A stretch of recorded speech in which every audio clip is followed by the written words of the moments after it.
전후적으로 인사하겠습니다. 주님의 이름으로 축복합니다. 주님의 이름으로 축복합니다. 네, 주님의 이름으로 축복합니다. 이 아크릴판을 1년 10개월 정도 이렇게 쓰다가 갑자기 이 춤을 오니까 뭔가 어색하기도 하고 제 목소리가 아닌 것처럼 들리기도 하고 그렇습니다.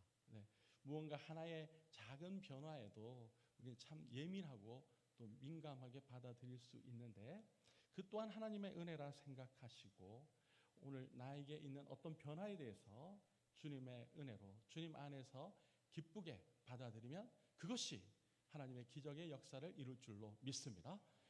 이 밤 주님이 주시는 말씀 앞에 우리가 아멘으로 화답하며 그 주님이 주시는 은혜와 평강이 우리의 심령 가운데 충만하시기를 주님의 이름으로 축원합니다. 오늘 함께 읽은 이 본문의 말씀을 중심해서 열매 맺는 신앙생활이라는 제목으로 함께 은혜를 나누고자 합니다. 우리가 함께 읽은 이 본문은 크게 두 가지 교훈을 우리가 찾아볼 수 있습니다. 첫째, 심는 대로 거둔다는 원리입니다. 너무나도 잘 알고 있는 그런 이야기죠. 그런데 여기에 우리 인간의 욕심이 더해지더라라는 겁니다. 요즘 현대 사회 문제는 최소 비용, 최대 효과라고 하는 이 경제 원칙에 따라 적게 수고하고 많은 것을 얻으려고 하는 성공 아니면 그것이 삶의 지혜다라고 세상이 가르치는 방법으로 살아가려고 할 때가 있다는 것입니다. 물론 이 경제 원칙 이것은 우리가 경제 생활함에 있어서 그렇게 최소 비용과 또 그것에 따른 최대 비용을 찾으려고 하는 것이 경제 원칙이고 또 경제 생활의 어떤 중요한 팁이 정보가 된다는 것입니다. 그런데 신앙생활은 그렇지 않더라라는 것입니다. 심는 대로 거두는 것이 하나님의 원리이니 우리가 이 원리를 놓지 않기를 바랍니다. 그런 면에서 이 농부가 이 농사를 짓고 거기에서 수확하고 거두는 그것이 참 정직하다라는 생각을 새삼스럽게 해봅니다. 그런데 사람들이 이것을 잘못 이해하고 노력하지 않아도 뭔가 얻을 수 있겠구나라고 하는 우리 사회에도 이 도덕적 해이가 참으로 많다는 것입니다. 복지사회로 가다 보면 또 많은 사람들이 여기에 빠져서 나를 누군가 안 도와주나? 정부에서 나를 안 도와주나? 라고 하는 생각들을 가지게 되는데 그런 도덕적 해이로 넘어가고 안 넘어가고는 사실 종이 한 장 차이입니다. 노력하지 않아도 뭔가 얻을 수 있겠구나라고 하는 이 요행을 우리는 버려야 됩니다. 자, 그렇게 요행을 바라면서 살아가는 사람은 악한 종이고 무익한 종이다라고 이야기하죠. 도리어 하나님께서 맡겨주신 그 모든 것들을 정말 아낌없이 나를 위해서가 아니라 하나님을 위해서, 나를 위해서가 아니라 주님 나라를 위해서, 나를 위해서가 아니라 내 이웃을 위해서 드리고 또 그렇게 에너지를 쏟고 정성을 쏟으며 정말 끝까지 나아갈 때 하나님께서 그런 사람을 일컬어 충성된 종이다라고 이야기합니다. 작은 것에 충성된 자, 큰 것을 하나님께서 맡기실 줄로 믿습니다. 오늘날 현대 사회는 속고 속이는 점점 더 영악한 사회를 그것이 더 점점 더 심해져 가는 사회 속에 있습니다. 하지만 우리 신자들은 이런 세상 속에 발을 디디고 살지만 이 세상을 거스르고 역행하는 하나님의 사람이 되어야 합니다. 세상에 발맞추어 나아가는 것은 하나님의 사람의 모습이 아니다라는 것이죠. 세상을 거스르고 역행하는 성도, 연어가 이 물살을 거슬러 자기의 원래 고향으로 돌아와서 그곳에서 이제 자손을 번식하는 그런 일들을 보는 것처럼 어떤 여러 가지 어려움들이 있지만 그 세상 물결을 거스르고 역행해서 천국의 본향을 향해서 가견노라고 덤벼들고 또 힘쓰는 우리가 되어야 됩니다. 나아가 우리 성도들은 세상 사람들과 같이 또 세상의 방식과 방법을 따르면서 스스로 속이는 자가 되어서는 안 된다는 겁니다. 사람이 무엇을 심든지 그대로 거둔다는 이 하나님의 원리를 우리는 깊이 생각해 봐야 됩니다. 그리고 그것을 우리의 마음에 새겨야 됩니다. 그리고 또한 그것을 잊지 않고 기억해야 됩니다. 신앙생활에 그대로 적용되는 원리이기 때문입니다. 그러므로 많이 심고 많이 거두시는 은혜가 있으시기를 소원합니다. 우리 성도들은 육체를 위해서 심는 어리석은 자가 되어서는 안 됩니다. 그러면 무엇을 위해서 어떻게 심어야 되는가? 성령을 위해서 심고 성령으로부터 영생, 곧 5장의 용어를 빌렸으면 성령의 열매를 거두는 복된 신앙생활, 열매 맺는 신앙생활을 하는 지혜로운 자가 되기를 간절히 바랍니다. 둘째, 때가 이르면 열매를 거두게 되니 낙심하지 말고 포기하지 말라라는 겁니다. 오늘 우리가 부른 이 찬송 할 수 있다 하시니에 그 가사말 속에도 이러한 내용이 있죠. 낙심하지 말고 기도하라라는 것입니다. 오늘 우리 믿음의 성도들이 갖춰야 될 중요한 자세가 그것이죠. 낙심하지 말고 포기하지 말고 때가 이르면 하나님께서 열매를 거두게 해 주실 테니 우리는 말씀을 듣고 그 말씀의 줄을 잡고 기도하고 간구하며 하나님이 주시는 평강이 우리의 심령 가운데 자리 잡을 수 있도록 하나님을 찾고 주님의 말씀을 읽고 듣고 그 기록된 대로 지킴으로 복받는 성도가 되시기를 간절히 소원합니다. 이 구절에서 낙심하지 말라라고 하는 것은 뭔가 하려고 하다가 그만두는 그것을 말하는 거죠. 무언가 내가 열심히 하려고 했는데 누구 때문에 또는 어떤 상황 때문에 또 어떤 조건 때문에 내가 이거 하려고 했는데 못하겠다, 안 해야 되겠다라고 하는 것이 낙심된 사람들의 전형적인 모습이라는 겁니다. 자기에게선 잘못이 없고 자기에게는 실수가 없고 나는 완벽한데 옆에 있는 누군가, 옆에 있는 상황, 나의 어떤 조건이 내 마음을 힘들게 하고 어렵게 하니 내가 이것을 하지 못하겠다. 근데 그것을 들여다보면 그 사람은 지금 낙심한 상태라는 겁니다.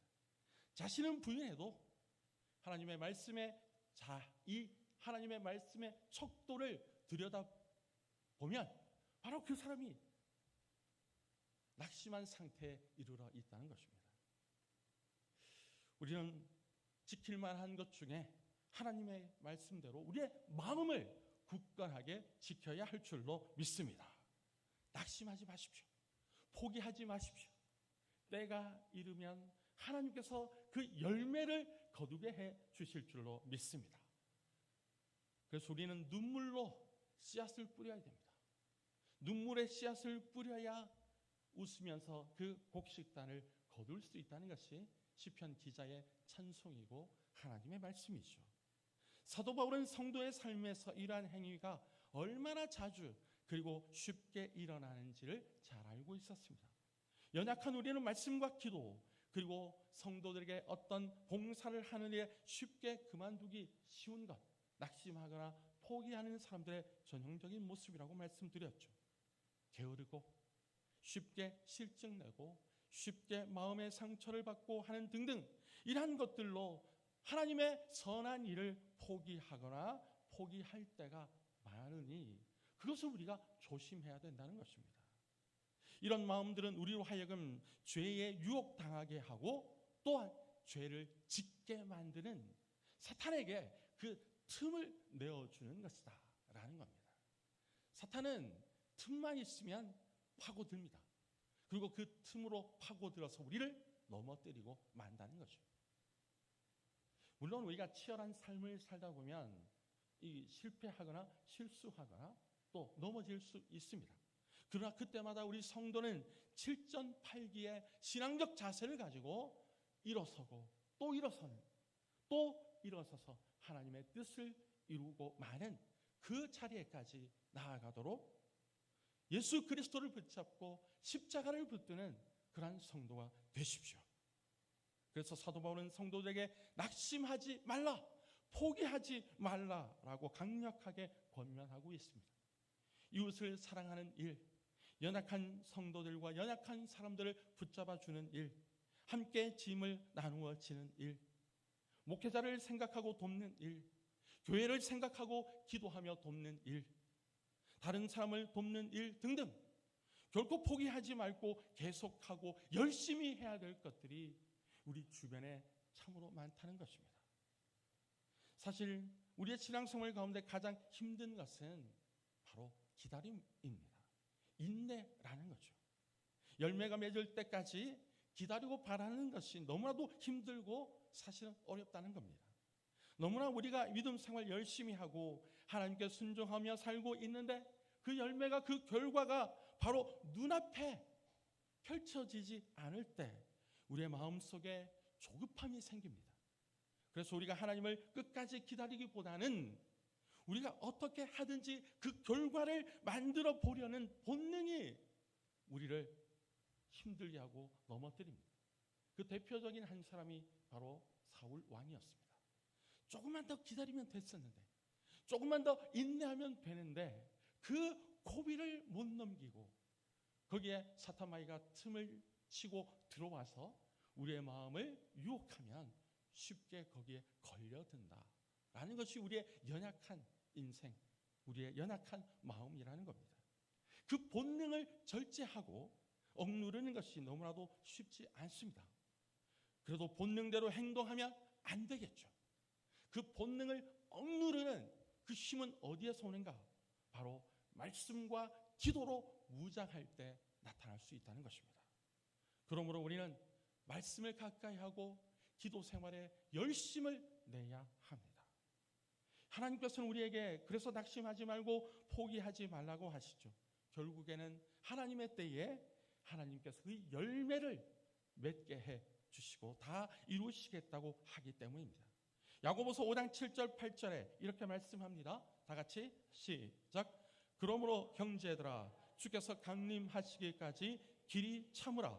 보라, 농부가 땅에서 나는 귀한 열매를 바르고 길이 참아 이른 비와 늦은 비를 기다리나니 너희도 길이 참고 마음을 굳건하게 하라.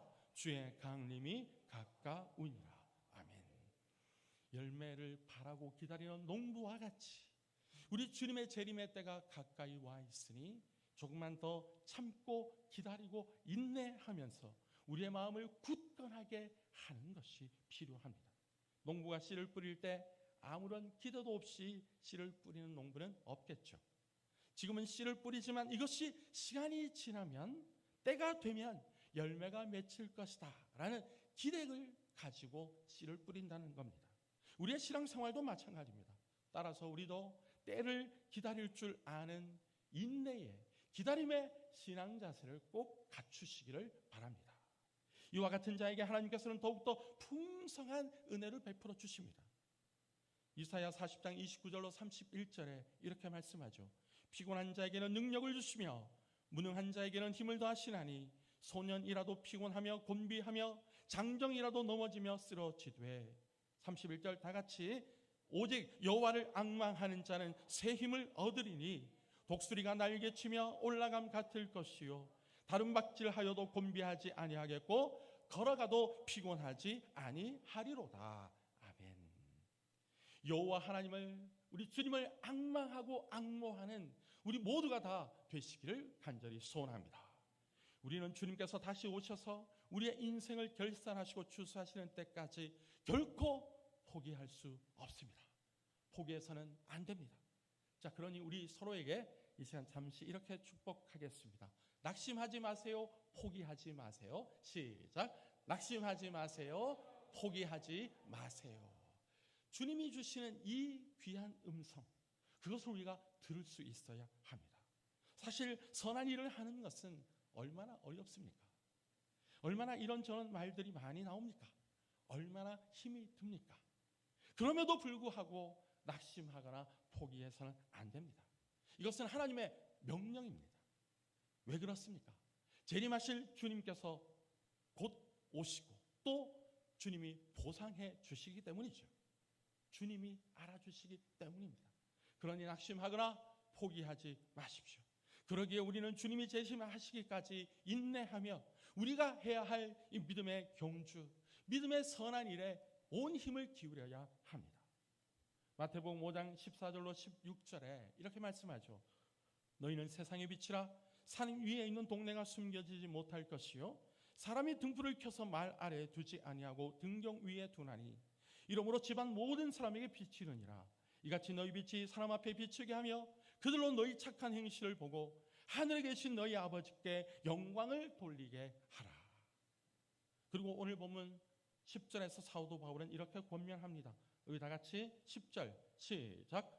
그러므로 우리는 기회 있는 대로 모든 이에게 착한 일을 하되 더욱 믿음의 가정들에게 할지니라. 아멘. 성도는 기회가 있는 대로 선한 일에 함께 힘쓰고 함께 동참해야 합니다. 모든 사람들에게 주님의 이름으로 선한 일을 행하고 친절과 선행과 은혜와 사랑을 베풀어야 됩니다. 여기에서 중요한 것은 이 기회라는 것이 항상 주어지는 것이 아니기 때문입니다. 에베소서 5장 15절로 17절에 이렇게 말씀하죠. 그러므로 너희가 어떻게 행할지를 자세히 주의하여 지혜 없는 자같이 하지 말고 오직 지혜 있는 자같이 하여 세월을 아끼라. 때가 악하니라. 그러므로 어리석은 자가 되지 말고 오직 주의 뜻이 무엇인가 이해하라. 어리석은 자가 되지 말고 세월을 아끼고 기회를 잡는 지혜 있는 자가 다 되시기를 바랍니다. 마치 농부가 때를 놓치면 농사를 망칠 수 있는 것과 같이 우리에게 선을 행할 기회가 있을 때 주님 앞에 충성과 헌신과 섬김과 봉사를 할 수 있을 때 건강이 있고 나에게 그것을 행할 힘이 있을 때 봉사할 수 있는 겁니다. 세월이 지나 우리가 그러한 것을 행할 수 없는 힘과 건강이 없을 때가 곧 가까이 이르기 때문이죠. 때를 놓치면 그 기회를 잃어버리고 맙니다. 그러지 않도록 우리는 이 기회를 사야 됩니다. 세월을 아끼라는 것은 다른 말로 하면 바로 그 기회를 사는 것이다 라는 것이기 때문이죠. 그래서 때라는 것, 기회라는 것은 참으로 중요합니다. 전도서 3장 1절로 8절에 좀 길지만 우리 다 같이 한 목소리로 읽겠습니다. 시작. 봄사에 기한이 있고 천하 만사가 때가 있나니 날 때가 있고 죽을 때가 있으며 심을 때가 있고 심은 것을 뽑을 때가 있으며 죽일 때가 있고 치료할 때가 있으며 헐 때가 있고 세울 때가 있으며 울 때가 있고 웃을 때가 있으며 슬퍼할 때가 있고 춤출 때가 있으며 돌을 던져버릴 때가 있고 돌을 거둘 때가 있으며 안을 때가 있고 앉는 일을 멀리 할 때가 있으며 찾을 때가 있고 잃을 때가 있으며 지킬 때가 있고 버릴 때가 있으며 찢을 때가 있고 꿰맬 때가 있으며 잠잠할 때가 있고 말할 때가 있으며 사랑할 때가 있고 미워할 때가 있으며 전쟁할 때가 있고 평화할 때가 있느니라. 아멘. 이 때는 너무나도 중요합니다.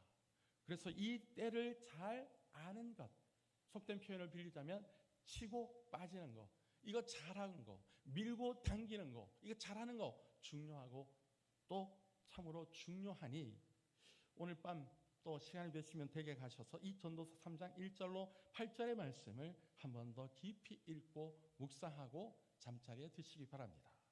자, 우리가 잊지 말아야 할 것, 우리 역시 이 시공간의 제약을 받고 있는 사람인지라 우선순위상 우선적으로 믿는 믿음의 가정들, 곧 믿음의 형제와 자매들, 성도들에게 더욱더 선한 봉사로 내가 먼저 낮은 자리에서 섬기라는 것입니다. 이는 현재 우리가 처한 상황 가운데 최선의 선, 곧 하나님의 기준에 입각한 선을 할 수 있는 바를 외면하지 말고 그것을 먼저 행하고 그리고 나서 이방인, 우리의 이웃에게 그 사랑을 실천하라라는 거죠. 물론 이것은 어떤 시간적인 차이라기보다는 논리적인 순서를 말씀하고 있는 겁니다. 그래서 우리는 동시다발적으로 이것을 행할 수 있어야 한다는 것입니다. 자, 여하튼 이 모든 것을 바르게 가르쳐주고 인도하는 하나님의 말씀의 종들과 좋은 관계를 맺고 모든 좋은 것을 함께 하십시오. 그것이 우리가 영적 스승으로 말씀의 종들을 잘 섬길 때 그것이 곧 하나님을 잘 섬기는 지름길이 되기 때문입니다. 말씀의 종들과 관계가 좋아야 우리가 하나님의 은혜를 더 풍성하게 받을 수 있습니다. 말씀의 종들과 관계가 소원하고 무언가 서먹서먹하고 뭔가 어색하고 뭔가 좋지 않으면 아무리 예배에 나와서 예배를 드리고 아무리 말씀을 읽고 아무리 기도를 해도 그 성도는 하나님의 은혜의 도가니 속에 빠져들 수 없다는 것입니다. 말씀의 종들과 함께 좋은 것을 항상 함께하고 말씀의 종들을 위해서 열심히 기도하고 우리 말씀의 종이신 목사님이 하나님께서 원하시는 목회의 길, 말씀의 바른 길로 우리를 인도해 달라고 말씀의 꼴을 잘 먹여 달라고 그렇게 기도해 주시는 것이 얼마나 중요한지 모릅니다. 오늘 본문 6절의 말씀을 우리 다 같이 한 목소리로 읽겠습니다. 시작. 가르침을 받는 자는 말씀을 가르치는 자와 모든 좋은 것을 함께 하라. 아멘. 분명히 어떤 교회 공동체의 모임인데 교회에 이야기하지 않고 공식적으로 이야기하지 않고 사적인 모임으로 만들어버리면 안 된다는 겁니다. 그 모임을 공식적으로 하고 그것을 통해서 기도를 요청하고 또 그렇게 말씀의 종과 함께 하나님의 선을 이루는 공동체를 만들어 가기 위해서 힘을 써야 하나님의 은혜를 받지요. 우리 어른들이 잘 하셔야 됩니다. 우리의 젊은 세대들은 어른들이 행하는 것을 보고 배웁니다. 말 한마디도 마찬가지입니다. 교회 또는 눈먼 돈이야 라고 하는 젊은 세대들의 사고방식을 들어보셨습니까? 심각하죠. 이것은 어른들이 우리 신앙의 기성세대들이 알게 모르게 집에서 그런 용어들을 쓴다는 것입니다. 조심하십시오. 알게 모르게 우리 아이들은 엄마 아빠 할머니 할아버지들의 신앙의 영향력 받는 것은 당연한 것 아닙니까? 그러므로 주의하고 경계하면서 말씀의 종들을 좋게 평가하고 또 좋은 이야기하면서 우리 가족들과 함께 기도하고 어떤 사랑의 교제들 그 믿음의 좋은 것들을 우리 가족들과 우리의 자녀들이 배우고 우리의 손주들이 배워서 주님의 몸된 교회를 아름답게 세워가는 것에 정말 하나님께서 기뻐하시는 바를 이루어갈 수 있도록 이 목회자와 신뢰 관계를 쌓고 또 우리 성도들과 우리 목회자가 함께 웃고 함께 울면서 하나님께서 기뻐하시는 아름다운 공동체를 만들어갈 수 있도록 하나님께서 기뻐하시는 바를 심고 또 심을 수 있는 우리 모두가 다 될 수 있기를 간절히 소원합니다. 사람이 무엇으로 심든지 그대로 거두리라 라는 이 원칙, 하나님의 때가 되면 그 열매를 거두게 해 주실 테니 낙심하거나 포기하지 말라고 하시는 이 말씀의 원칙을 오늘 우리가 교훈으로 삼고 하나님께서 기뻐하시는 바를 이룰 수 있도록 특별히 우리 앞에 임직식이라는 이 천국 잔치가 준비되어 있습니다. 우리 모두가 다 주인공입니다. 임직자만이 주인공이 아니라 우리 교회 모든 성도들이 주인공이고 또 우리 외부로부터 오는 많은 손님들을 주님의 이름으로 영접하고 그들을 대접하고 섬겨야 되고 그들을 사랑으로 우리가 섬겨야 될 아주 중요한 일을 맡았으니 이를 위해서 우리가 함께 할 수 있기를 바랍니다. 그러므로 바라기는 우리 성도들이 임직식이라는 이 천국 잔치에서 이렇게 아름다운 봉사와 섬김의 사역을 예수님의 이름으로 풍성히 많이 심고 또 심어서 우리의 삶 속에서 또 우리 공동체 안에서 성령의 열매, 성령으로부터 영생이라는 이 열매를 풍성하게 맺는 신앙생활, 또 열매 맺는 신앙생활로 하나님께 영광 돌리는 성령 충만한 우리 모두가 다 되시기를 주님의 이름으로